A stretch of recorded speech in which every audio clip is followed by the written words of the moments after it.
You're listening to the Fezcast, the Saracens fans podcast bringing you the independent and unhinged views of the voices in our heads, as well as those of our special guests. To get in touch with us, find the Fezcast on social media and listen to us on Apple Podcasts, Spotify, YouTube and more. Thanks for tuning in and enjoy this week's show. You're listening to the Fezcast.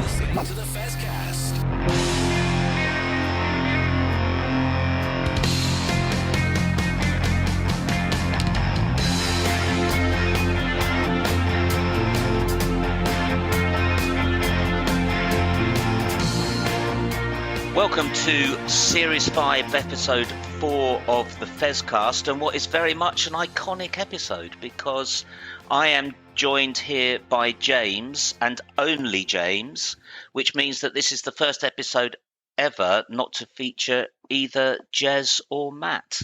So, James, is the Fezcast reflecting the point that Saracens are at, in that there is very much new blood coming in who are the future? Hi, Duncan. Good to be here. It's I think you might be right. This is our first episode after the coup. We're in a brave new world. No Matt, no Jez.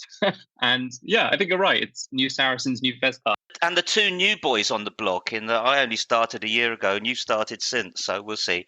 Actually, I've got to say that, hats off to Matt and Jez. This is Series 5. They started it from nothing. And without them, it wouldn't still be in existence and wouldn't continue to be in existence.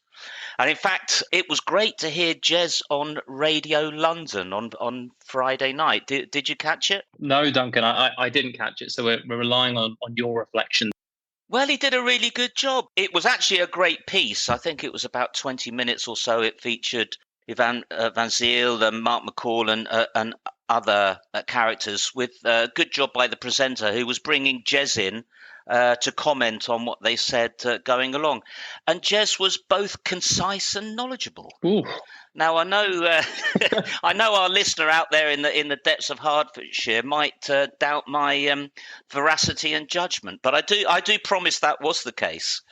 So he's obviously very good at being interviewed. He's very good at interviewing as well, so we'll leave it there. One thing that didn't go quite as well, we had poor old Mark Thompson get in touch with us during the week to really emphasise that in all of his time at Saracens and the PRL, nobody has ever discussed in any way any matches in the US. So that really was a journalist who was making something up on a slow news day. But this is the way the media tends to work. You can get a complete piece of nonsense like that, and everybody else goes, oh, that's interesting, and we'll talk about it. And we fell into that trap last week, which, can give a false impression of credibility to something that is not credible at all. I'm sure that if someone came along and offered £10 million for Saracens to play in America, that is what Mark Thompson referred to when he said we'd have to take any good idea seriously. But given that I think it's 4 MRL teams have announced that they're withdrawing from the league in the past week, that is not going to happen. No, I mean, I've only ever seen one MLR game in person, which was New York Rugby against, I actually can't remember. And I know New York Rugby have since folded. So. Yeah, US games are not happening. And just to re-emphasize, Mark Thompson is not working on it. So another story that popped up last week is a potential merger with some or all of the nations in the URC. Do you have any thoughts on that? Yeah, I thought this was an interesting one. It's one that we hear about pretty frequently in various different combinations. I'm actually a pretty big fan of the idea of us taking the Welsh teams into the league. I think it gives good derbies. You've got good opportunities for travel both ways. Get the team numbers back up, which is helpful after dropping down to 10. They're also not. I imagine most of them are funded less than the English clubs, but I imagine the gap in the salary cap's not far. I don't know what the kind of broadcast potential of the Welsh clubs joining is, but that's definitely something I think would be interesting. I'm not, by contrast, particularly convinced by the idea of a kind of, the Irish teams joining us as well. I think maybe the gap is a bit too big with the likes of Leinster at the moment, but the kind of a little English-Welsh league is quite compelling to me. What do you think, Duncan? I think if you look at the weekend just gone, the quality of the Premiership even though some people are a bit ring rusty, shone through again. It is a great competition. And the 10 teams has the advantage that it was set out to do of avoiding the international windows. Yeah. But there is a problem, as you said. It feels too small, doesn't it? And so you go on to how do you deal with what happens in the international windows? And bear with me as I get a little bit nerdish, but the way I think to deal with that is an A and a B structure with 10 teams in each.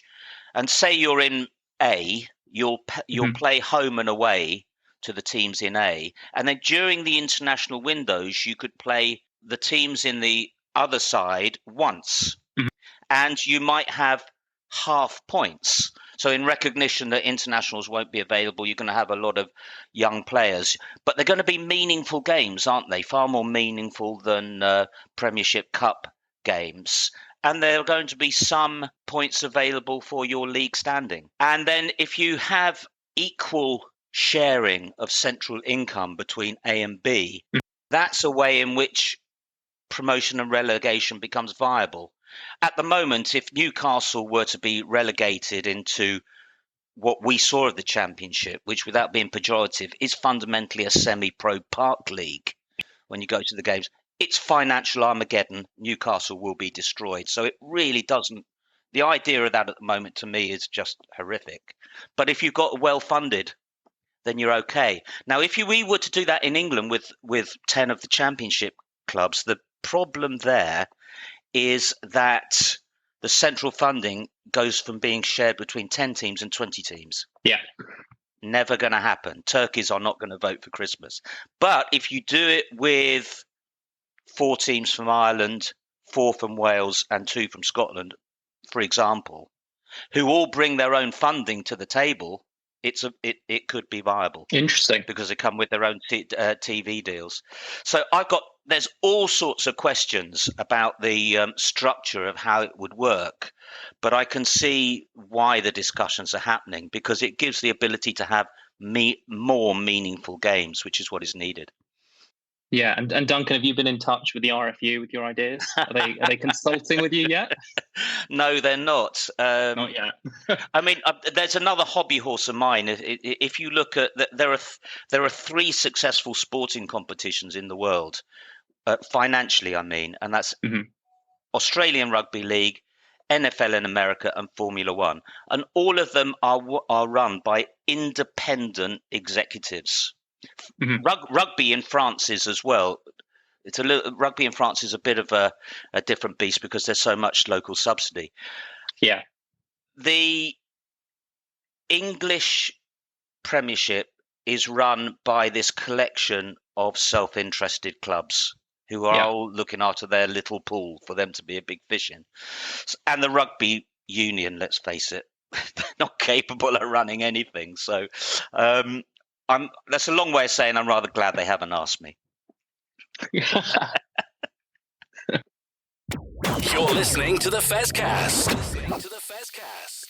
Anyway, enough of my nerdishness. Let's get on to some of the action at the weekend. And I think we're in an embarrassing position in that neither of us saw the women play Trailfinders. Matt was due to go and see that game, but you and I nobbled him so that he couldn't go, and so that we could have the podcast to ourselves. But I've been trawling online, and the game seems to have followed the pattern of a lot of women's games that I've seen at Stoneaxe, in that there was a scrappy first half, and we got our act together in the second half. And in particular, there was a world-class break by Poppy Cleal that everybody is raving about, which is good to hear about. It's going to be a really strange season for the women due to the World Cup coming up later on. Firstly, it ends in March, and Saracens are bidding to try and get the final at Stoneaxe, which would be absolutely brilliant if they manage to do that. And because of the other international competitions, whatever that world competition is and the Six Nations, there's going to be a lot of young Saracens players playing this season. So it's good to see an essentially young team do well against Ealing. Yeah, it's a bit of all change on the women's front then, maybe. in terms of the starting squad this season as well. Yeah, I think it's going to be. I mean, again, talking about the structure of the season in the men's game, especially in a year like this, it's about as an even bigger mess than the strange season the men's game had last year when we went to Exeter and places with a very young team and got absolutely thrashed. Yeah, and I mean it all blends together now, doesn't it? I'm sure we'll talk about this towards the end, but Juan Martín Gonzalez and Sinti in the game yesterday, beating South Africa, all the seasons seem to kind of blend together. I don't know if we get an off season anymore, really. I spoke about this when I interviewed Marcelo Bosch. Mm-hmm. And I asked him, how did you manage to do it? Because he had the same problems. He had the whole season in England and then the summer playing with Argentina. And he was saying that Saracens basically managed it so well. He was really off until after the autumn window because he'd be playing with Argentina then. And I guess it's, looking at, we'll come on to the game yesterday, but looking at a team that was missing our two Argentinians, Irone Mawi and Thea McFarland, we did especially well. But I think it's going to be something we're going to have to get used to. Yeah. And as you say, Argentina have had one heck of a season. They've beaten South Africa, Australia and New Zealand all in the same season. Incredible. I mean, they've got an outside shot. I think they're 5 points behind the South Africans in the table with one game to go. So unless South Africa really screw up, they will take the title. But Argentina with an outside shot of winning the Rugby Championship that's quite something. It's great to see. I just caught up with the 6-minute highlights this morning, and unfortunately neither Gonzalez or Sinti featured, but I assume that they played their part. It was in a brilliant new stadium, and it was packed. Rammed, completely full. Which is great to see. I went to a football game in Argentina once, and it was like going back to the 1970s. The stadium was horrible. And when the game finished, having stood up the whole game, everybody sat down. I said to my friend, "What's going on?" He said, "Oh, we have to give the away supporters a half-hour start." So that they stand a chance of getting home safely. It really was the 1970s all over again. But it's great to see Argentina well. It's great. Let's hope that Italy have another competitive season in the Six Nations. It's really great to see those nations developing. So that was our summary of the women's game. We're keeping up the same rambly style, even with new presenters. Well, I think it was talking about Argentina and Italy was a way of covering up for the fact that neither of us saw the game, which I apologise to the women for. I will certainly be following them in the rest of the season. And it's probably an apt time to give a plea out there. If there's anybody who wants to come and help us, especially if someone follows the women's team and can add on that in the way that Joe did, I think you can see that we're lacking in that department. We'll take a quick break there, and then we'll come back and discuss a game that we did see. You're listening to the Fezcast.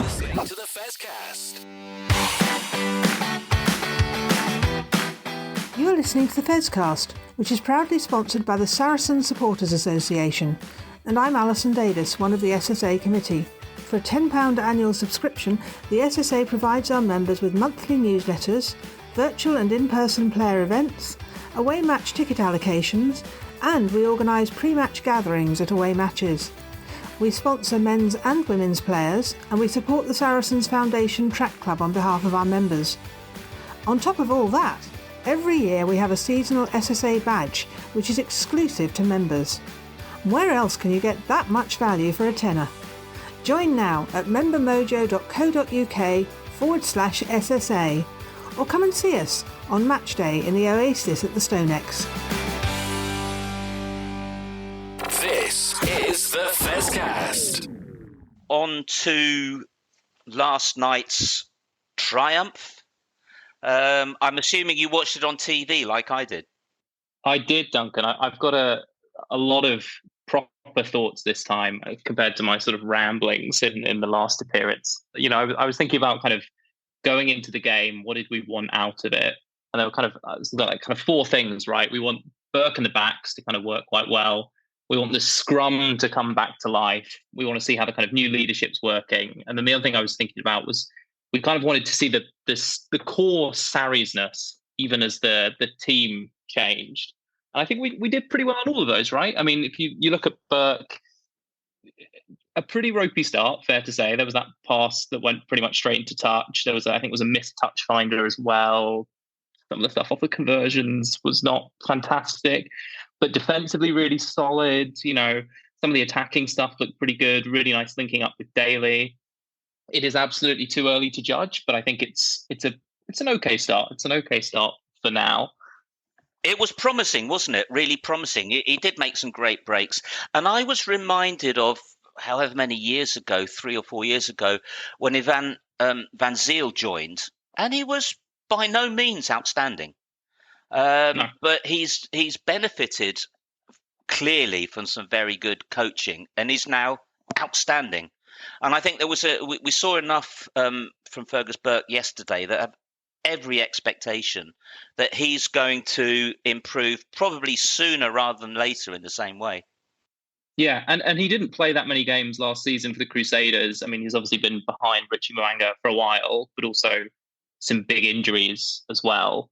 The other thing I was going to talk about, second thing anyway, is the scrum, which is as a former prop myself, a kind of obsession, but also last season's kind of constant string of nightmares. The scrum was not terrible. The scrum was actually okay. I don't think it was pretty good. Solid the whole game, wasn't it? Even when Riccioni and Carey were replaced, Alex Cleary, bless him, is very good. He's not the same quality as Riccioni, but it was still solid. I don't think we lost one, did we? No, I don't think we gave away a single scrum penalty, which genuinely is unprecedented at this point. It was as soon as Marco got injured, though, I was just kind of having horrible flashbacks to last season. Yeah. So many injuries. But I mean, you look at the loose heads we've got now, Rhys Carré, as you say, Aroni Mawi to come back. It's a good little set there. Rhys Carré was candidate for man of the match, I thought. Agreed. Which surprised me because I've seen none of the pre-season games apart from a clip of the Tiki Tonga after Bedford or something when Rhys Carré had his shirt off, and it's not a pretty sight. It really isn't. I was thinking, oh, blimey, I think the boys who did a job on Will Skelton need to get stuck into you. But actually, he was really effective. Yeah. I mean, he had that trouble, didn't he, with Gatland in Wales with the kind of the fitness issues. But he looks, he moves pretty well for quite a big bloke. And as you say, Will Skelton, who's honestly one of my favourite Sarries players of all time, he turned up. And I remember when he was doing 15 minutes, just about keeping it together. And now he's occasionally even going into the end of the match. I know, he really was transformed. I remember thinking as his first game, God, you're so big, you should be going through. And he was getting battered, wasn't he? And then became world class later on. But Sam Crean as well. I mean, both of them, Rhys Carré and Sam Crean, make Jamie George look live. But both of them are getting around the pitch, aren't they? And really getting stuck in. And in terms of the forwards, the other thing that was remarkable was the inventiveness at the set piece. Yeah. Saw some extraordinary things, didn't we? That, one of Andy, I can't remember in the middle bit, Oleander or something, Christie. That was such a clever set piece that had obviously been tried. And the other one as well, where they must have decided, the other line out, that Gloucester were not going to compete for it. And Mario Toji doesn't even jump. No. And before he's got the ball, all of the rest of the forwards are already piling in, and it was like knife through butter. Yeah, I thought that was great. And I mean, I was thinking about the kind of the rest of the Sarries-ness, as I put it. And I did not expect this to be the most beautifully polished performance. I didn't expect the attack to be amazing. But if you look at the kind of fundamentals, kick chase was pretty good. The defense was massive, which is really important. And, thinking about the kind of the leadership stuff, I thought it was interesting to see. I mean, I loved Owen Farrell as a leader. I know we all did. But a slightly more kind of, the right word, democratic, lots of different voices chipping in throughout the game, lots of people trying to back Fergus Burke up. I was just very impressed with the kind of togetherness of the performance. Now, that the kind of caveats to that are Gloucester, the last 15 minutes aside, really, really poor, particularly in the kind of the red zone, the pressure moments. It seemed like they kind of let us off every chance they got. But, for a team that's, a Saracens team that is in its kind of first little green shoots, I was pretty impressed. Totally. I think Gloucester are trying to change their style, and at times going forward, they were impressive. And is it Barton at number 15? He's a really, really good Excellent player. I think in terms of that inventiveness, the cameras went to Rob Webber, and it looks like, I don't know whether he's working on the scrum as well, but I think certainly he's forwards and transition coach, isn't he? Yeah, and Jamie George after the match said that it's basically between him and Mauro who are working out these new ideas. In terms of leadership, Mauro did his leading by example bit again, didn't he? He's just mammoth and so dangerous in the turnover. But the other two we've already mentioned who really seem to be stepping up are again Ivan Van Zyl and Andy Christie. Really vocal. And we'll come on to talk about the new series on YouTube, but they're very prominent in that and are quite clearly going to be key this season. I'm interested to see how it develops because I obviously love Mauro. Obviously, he's a great player, great moments, as you say, he led by example. I didn't, and some of this might just be the contrast to Owen, didn't hear him influencing the ref a huge amount in the same way that Lewis Ludlow for Gloucester did incredibly well. And I wonder if Mauro being a slightly quieter character, we're going to see Ivan Van Zyl kind of take up his number 9 heritage and be the kind of yappy Nick White type, Nick the White with a muzzle on maybe to try and influence the ref. So, I mean, that would be interesting to see. Or God help us, Faf de Klerk, but his fellow countryman. But yeah, it is going to be interesting, isn't it? Because Mauro doesn't talk. He's very much a lead by example. I mean, Ben Earl and Jamie George weren't on for that long. So again, there's so many influential people, aren't there? Yeah, completely. Duncan, should we also, the commentators may have touched on this maybe once or twice, should we talk about the wingers? Should we talk a little bit about Christian Wade, Tobias Elliott? Absolutely. Because pre-season, everybody was getting a bit scared about our lack of wingers, weren't they? Not least driven by the fact that Roti Shagun has a poor fellow has a terrible injury history. So frustrating. And losing Maitland, losing Lewington. Yeah. But once again, I just hope so much he stays fit because he showed it again, didn't he? That beautiful chip over from Elliot Daly, which if you look, the ball lands sideways, and I think as opposed not on an end, and I think he's done that deliberately. Yeah. And then Roti like a little eel straight the way through, and it's a try. I love him. He's honestly, if he stayed fit all through his Saracens tenure, I think he'd be one of our best ever wingers because he just, he breaks the game so often. He's always making yards, whether it's tight, loose. He's quick. He's really good under the high ball for quite a short guy. He's a really good defender, again, for not the biggest winger. Fantastic player. And Elliot, who defensively I didn't think did especially well, to be completely honest. Brilliantly taken try, though. Brilliantly taken try. Roti has become very good defensively. He wasn't always. And you're absolutely right to highlight that contrast with Tobias Elliott, who, boy, he had a lot of work to do to finish that try, didn't he? And he was really strong. Interesting that he got the nod ahead of Brandon Jackson, but we've got another good one lurking there as well, who I saw a couple of times for Ampshill, really good. Defensively, Tobias Elliott's got a little bit to learn. There were a couple of times when people went down his wing and it was a bit too easy. Yeah, and it's positioning, I think, rather than kind of willingness to make the hits or anything like that. So hopefully that's and a lot coachable. And experience as well. Exactly. He's very young, and it's another feature of the team at the moment. We've got. It seems to be that academy players almost are produced in waves. Now, we had Theo Dan season before last, and we had Ollie Hartley breakthrough. But there's a crop of young players who are coming to the age when, they're really knocking on the door and putting pressure on the established players for their place. Yeah, I mean, you look at I might have mangled this stat, but I think it's right. I think the pack, Marrow aside, was all 26 or younger. Now, some of that will be because you'll get Jamie George coming in, you'll have Ben Earl coming in, but it's a young, exciting, dynamic set of forwards we've got at the moment. As you say, Andy Oniyama Christie, kind of at the forefront of that. Yeah, I think that's the quote that Mark McCall came up with, and it's really astonishing, isn't it? Yeah, I think so. Average age of under 26 is really hopeful. This would probably be like the Harlequins game of last season, is that we go on from here and be battered a couple of times. But at the moment, it feels that promising, doesn't it? Well, probably. Yeah, I mean, there's so many positives, though. I mean, I just wanted to give a quick mention of Alex Lazowski as well, who I thought defensively, absolutely massive. Huge. Absolutely. Huge the one player. other shout out I would give would be to Hugh Tizard, who put in, even in the first game of the season, put in a contender for tackle of the season. Absolutely. How did he stop that being a try? It really was remarkable.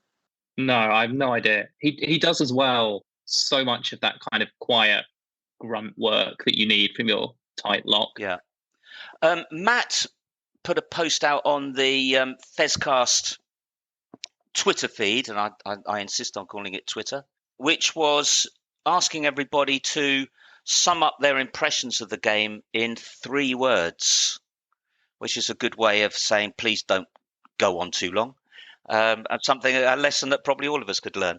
So, well, possibly. But just going through some of the comments, we had the SSA said first game promising, which I think is basically a very good summary of what we've been saying. Our own Sam Norris said ruthless until end. To which I would say, Sam, did you watch the same game as me? Yeah, exactly. Ruthless despite end. Yeah, exactly. I think an element of it's more than 3 words. Foot off at the end, I think, and yeah, exactly. Foot off gas.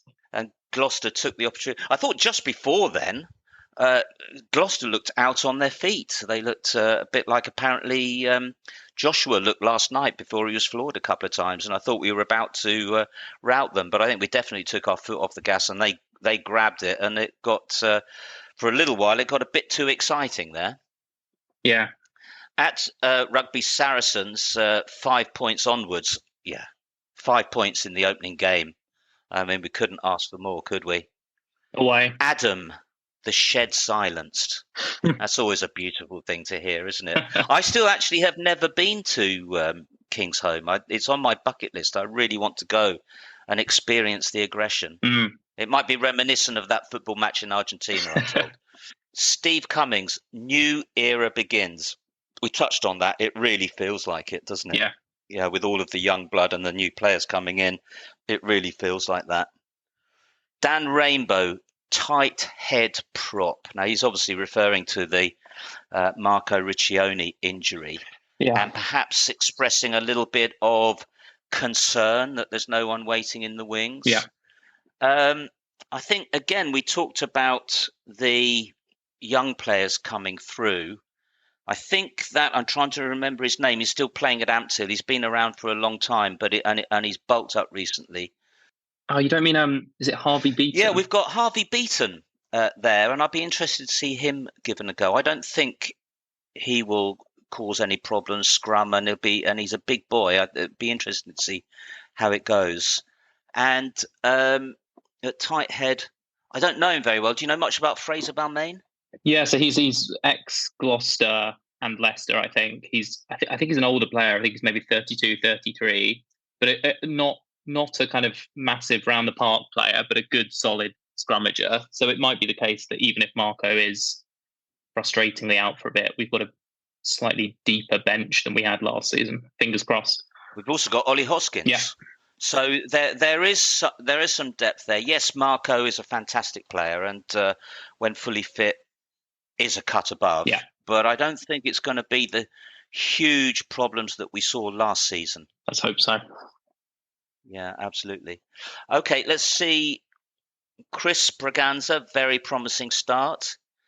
Kazi never gave up. Kazi, are you related to Sam? Because I felt we did, but I'm not always right. Steve Owen, more to come. Mm-hmm. I think that's right. I just feel there is a lot more to come. We talked about the integration of Fergus Burke, and once everybody gets to know each other, and the players that we've got to come back. Yeah. So definitely more to come there. Rue Cayford, exciting new era. I think it's the main theme, isn't it? That it does feel good. Paolo Frutini, good knows nothing.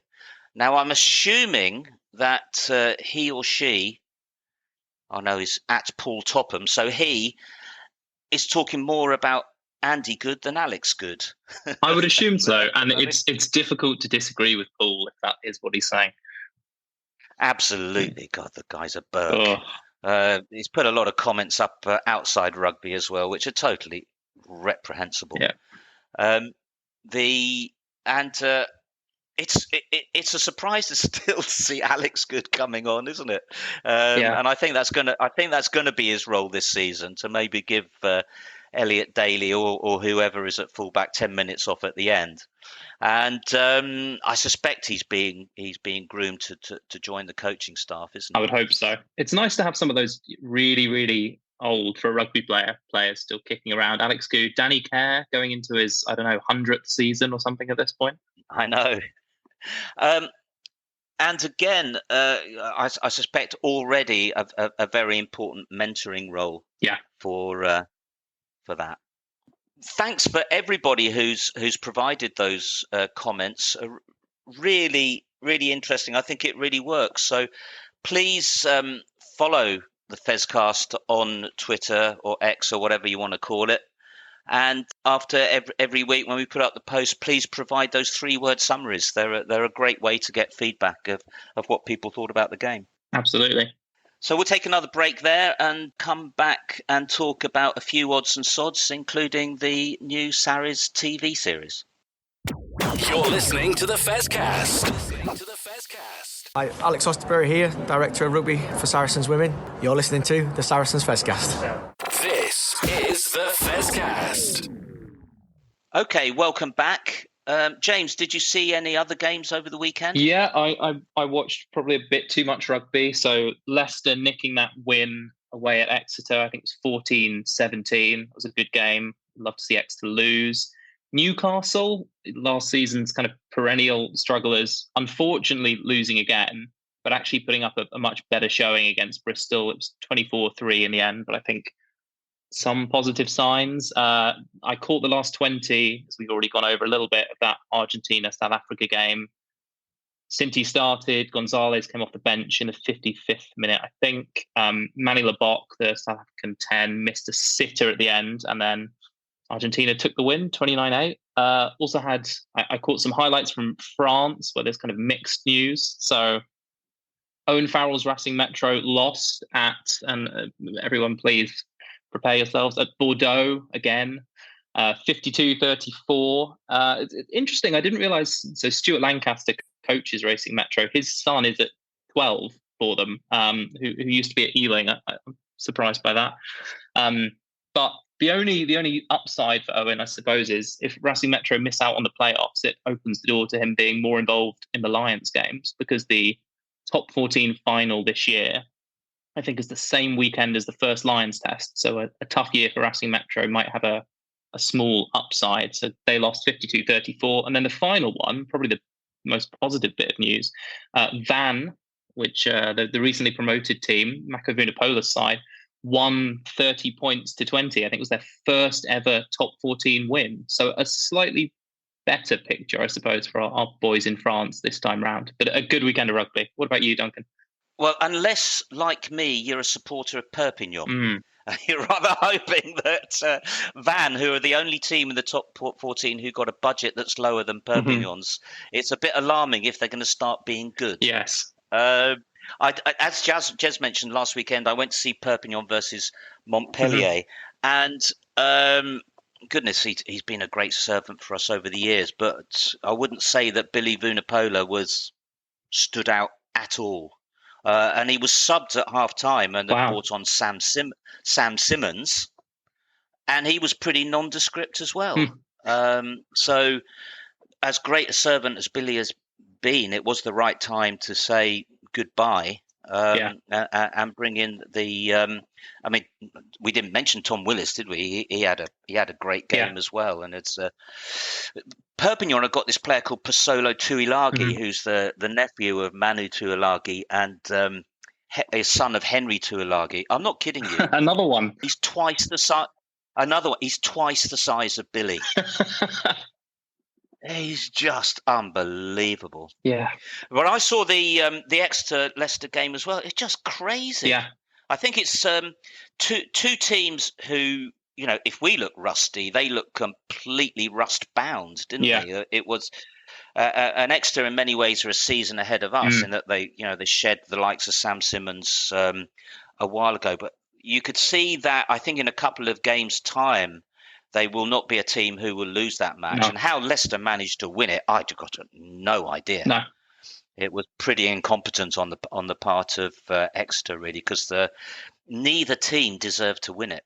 I think that's right. It was scrappy on all sides, and to be honest, there was a bit of that in our game as well, wasn't there? Really, it's the first. Yeah, it's a very short game. Short pre-seasons. The first game's always a bit odd. Totally right. What was a really good game was Bath Saints. And all of the journalists are tipping Bath for the title. And on the basis of one game, you have to agree with them. Yeah. I mean, I can't remember the final score, but they really trounced them in the end. Yeah. And they're going to be the danger. Barring injuries, they're going to be the danger team this season. Yeah. And I mean, Northampton are interesting as well, right? I mean, they brilliant last year, really great coaching, good structures, good culture, all this kind of thing. But they've lost really big chunks of their pack. I mean, particularly Courtney Laws. So interesting to see if they can keep it up, because we've had a really interesting Premiership for the last 4 years where I think 4 different teams have won it. We haven't had any dynasties, anything like that. It's very competitive, and maybe Bath do it next time. We're recording this on Sunday morning at the crack of dawn, so neither of us have had the benefit of seeing Sale versus Harlequins to judge those two, and therefore very difficult to give a preview about next week's home game that I can't wait for. Yeah, it's going to be. Are you going to be getting down there? Annoyingly, I can't, so I'm going to have to sit and watch it on TV again. But Duncan, what's your score prediction without the benefit of the first game? Without the benefit of seeing Sale, well, as I say, if it follows the same pattern as last season, we'll lose. But I wonder to what extent people want to make amends for the final game against Sale last year, which was one of the most disappointing afternoons I've ever been to at StoneX. I think we would have got to the final if we hadn't lost that game. Yeah. I think we probably would have lost the final against Northampton, who were the better team last season. But that was awful, and I can't help thinking that some people want to make. I hope they want to make amends for it, and so we'll see a good game, which hopefully will win. Saracens by how many? Feet to the fire. I have absolutely no idea, but I'll say 15. Oh, I'll go us. I'll go us by 6, maybe. Yeah, well, it could be. I suspect it'd be a tight game. Usually, Sale are defensively solid, aren't they? They're really, really strong defensively, and they've got George Ford, who on his day can unpick defences. Yeah, be an interesting afternoon for Fergus Burke up against one of the world's probably on his day. And with a pack going forward, not necessarily so good when the pack's not going forward, but on his day, very, very good. But it's just going to be great to get down there. It's always, I like the summer, but it's so long, isn't it? Just itching to get back to StoneX. Did you manage to see the new series on YouTube? I think you said you did, and you're waiting to see how it's going to develop. Yeah, I did. I enjoyed it, actually. I think the off the pitch stuff is usually more interesting about this with these kinds of series. I thought it showed the kind of strength of the Saracens culture in a really interesting way. Bits of it are a little bit culty, as you see with most sports teams. Something I wrote down, I think it's Vickers at one point says, in 2009, the revolution happened, which I thought was fantastic. But no, really interesting, really good. I think it's nice that you saw some of the awards they give out. So it's the Wolfman and the effing good bloke. I think that's quite nice. It's not going to be the top players that win the awards every week. It's a bit more of a mix among the squad. I thought it looked pretty good. The test with all of these things, the best one of these sports documentaries ever was Sunderland Till I Die, which people might have seen on Netflix. And they got the real behind the scenes stuff, but they also showed the good and the bad. So it was a good start. I'm interested to see how kind of behind the scenes they let us go, and whether they'll cover the tough stuff as well as the nice bits. Yeah, interesting. I haven't seen Sunderland Till I Die. For me, the two that are way ahead were Welcome to Wrexham and the Formula One one. Yeah, Drive to Survive, isn't it? Drive to Survive. I mean, they've got massive budgets and super talent, but they've been so successful because of all the backstories that they, especially Welcome to Wrexham, all of the fans, they get into how important it was for the club on an infinitely smaller budget. The Saracens are quite clearly trying to do something original, which is to show the culture. Yeah. And it was interesting that a couple of the players said, we hadn't had that culture for a couple of years. It was starting to go wrong, and we want to get it back. Yeah. And I think we saw that on the pitch against Gloucester, particularly in the defence. Yeah.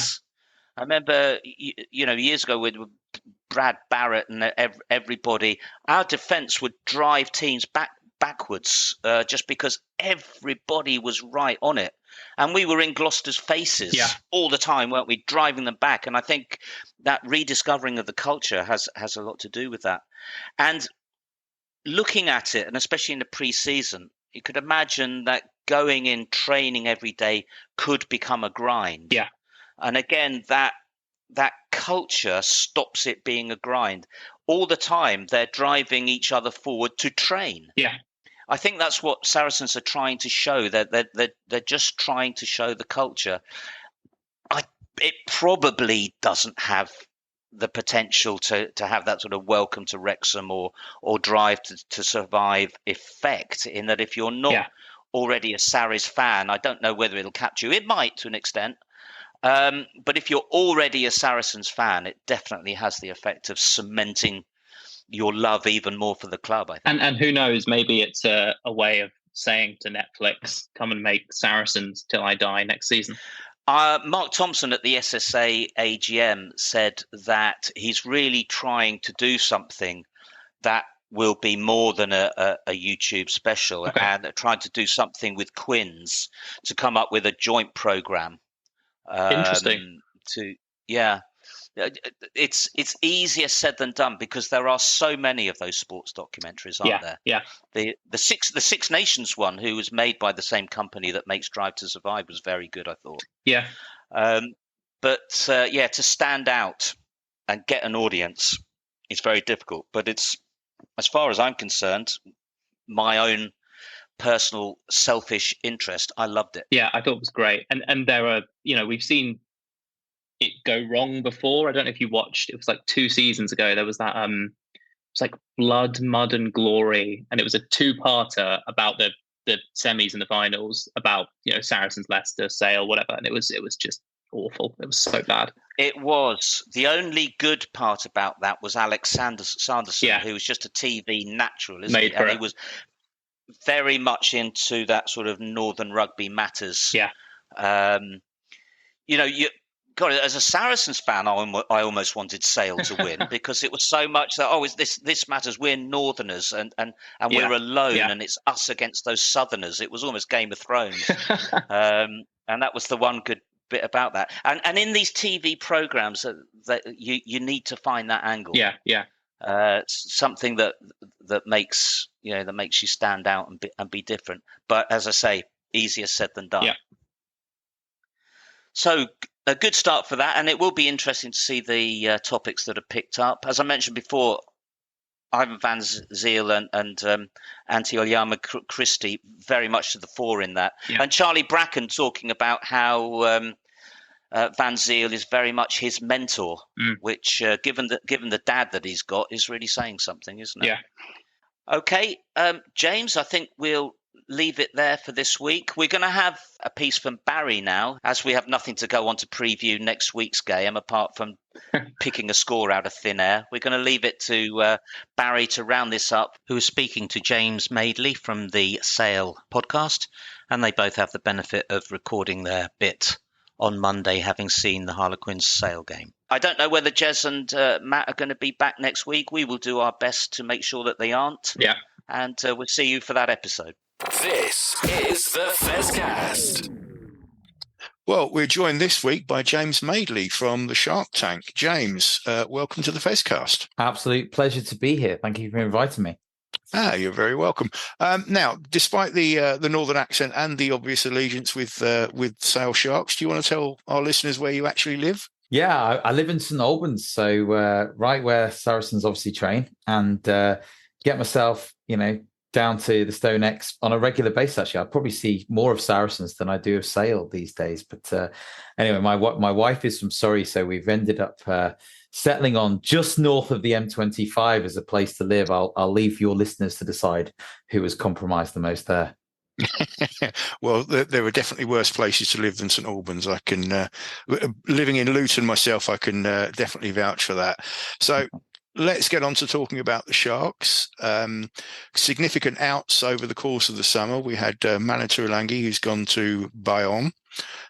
Sam James, who is currently playing with alongside the man that we are contractually obliged to mention every single week on the Fezcast, one Owen Farrell, Augustin Creevy, who may or may not have retired, depending on when you're listening to this, and Cobus Visa as well. So obviously there's some big shoes to fill there. I think Sam James was possibly the one that you were most disappointed about losing. Is that correct?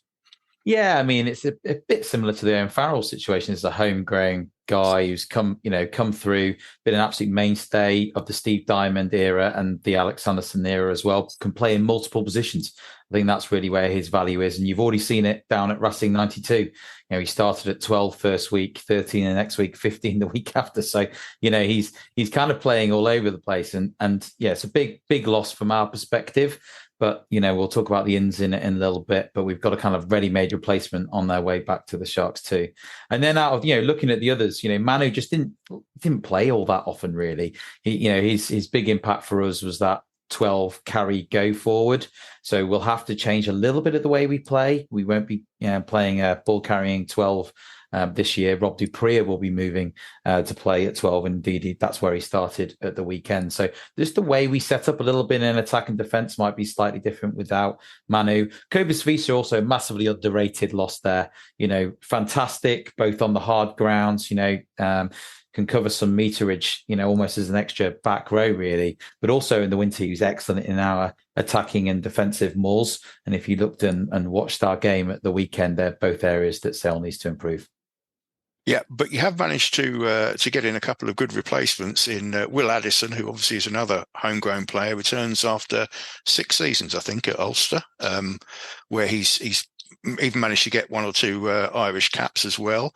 And Naya Kalavu, the Fijian captain, who made his debut just this weekend gone. How have they been doing? Well, we haven't seen all that much of Will since he's come back. I mean, if we're looking for a ready-made replacement for Manu, he's the guy from an injury perspective, because he's basically never available, always carrying an injury. So that'll go well. But Will is really our kind of Sam James replacement there. Different skill set, but he covers, multiple positions. He can play outside centre, on the wing, and also at fullback. And actually, his stepping ability off both feet is fantastic and can offload. And that's the thing that I would say about both Anderson and Kalevu, in that really what they bring into this team is an offloading ability, which say wasn't one of Manu's strengths, really. So, hopefully if we can get better conditions than we did this weekend, we can see those arms extending beyond the tackler and offloading and getting some continuity of possession and putting defences, under a bit of strain there. Yeah, I've checked the weather forecast for this Saturday already, and hopefully it might have actually stopped raining. Failing that, I'm going to have to build a slightly bigger boat out in my back garden, because that's currently under an awful lot of water. But we touched on it there very briefly. You won your first game of the season, a very narrow 12-11 victory over Harlequins at the weekend.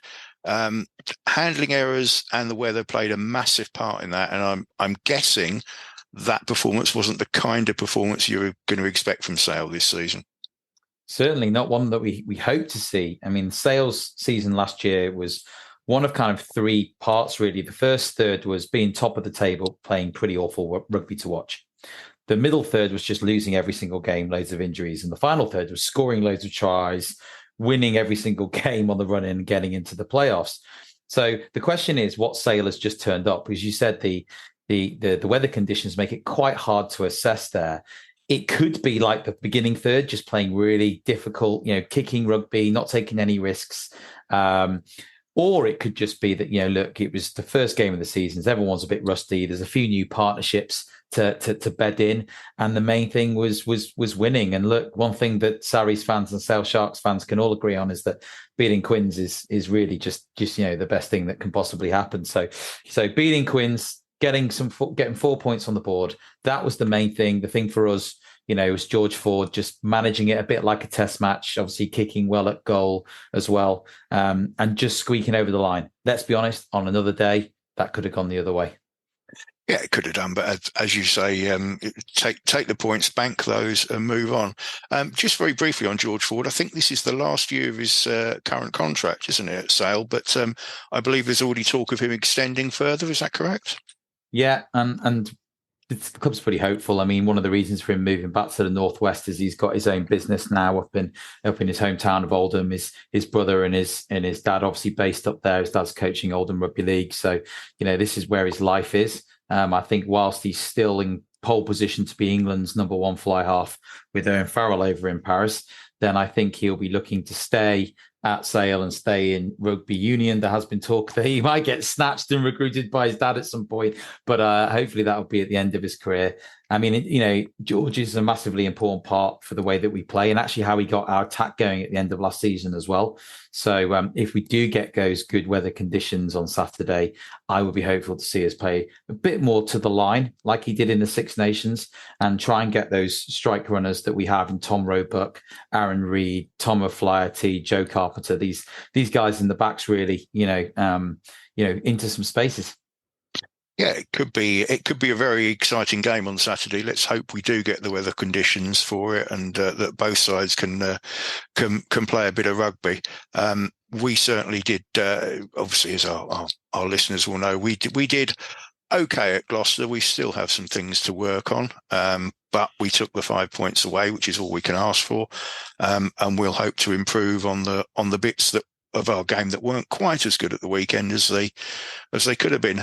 Just very briefly on pre-season, 3 games for Sale, 2 wins and a defeat to Connacht. I'm guessing the Falcons game was the highlight, 40 points to 39. That must have been some watch.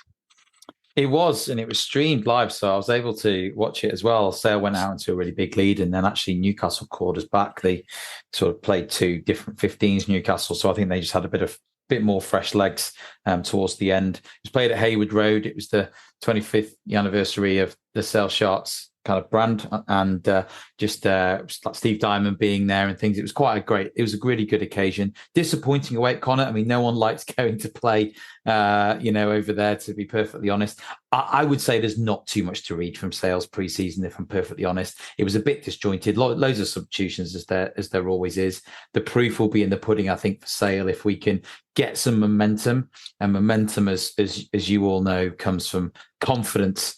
And confidence comes from winning. So we've got one of those each under our belts. So hopefully this season, the likes of George Ford and old Fergus over there can get things moving for the Sarries backline as well, and we can see some good attacking rugby. Yep, George Ford versus Fergus Burke, I think is going to be one of the interesting battles that we'll see this Saturday. Tickets which are still available, I believe. So get yourselves over to saracens.com and book up if you're not already going, listeners. You're going to be there yourself, I presume?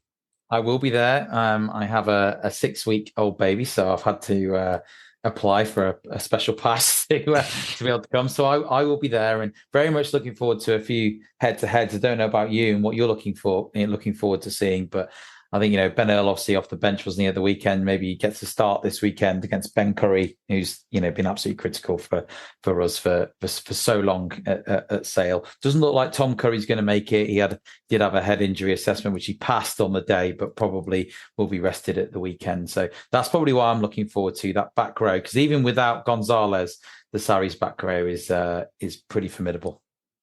Yeah, we've not seen a huge amount of Benel so far this season. He was basically rested for the 2 pre-season games that we had, and as you say, came off the bench on Saturday. But he may well be in line for a start this weekend. We'll just have to wait and see. So, one final question for you. I won't ask you for prediction for Saturday because that's completely unfair, because we'll both back our own sides. But I will ask you, how do you think Saracens will do this season overall?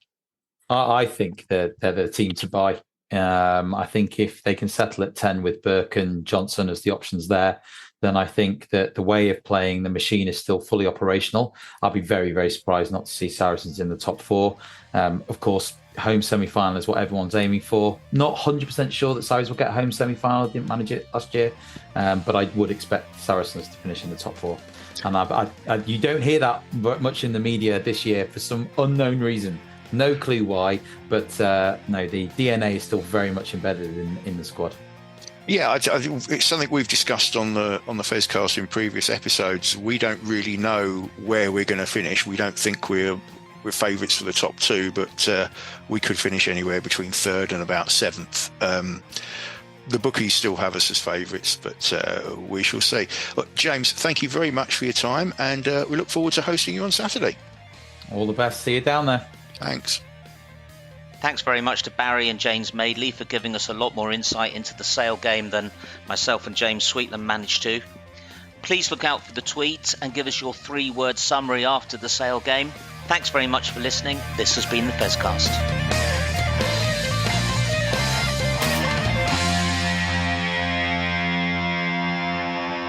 This is the Fezcast.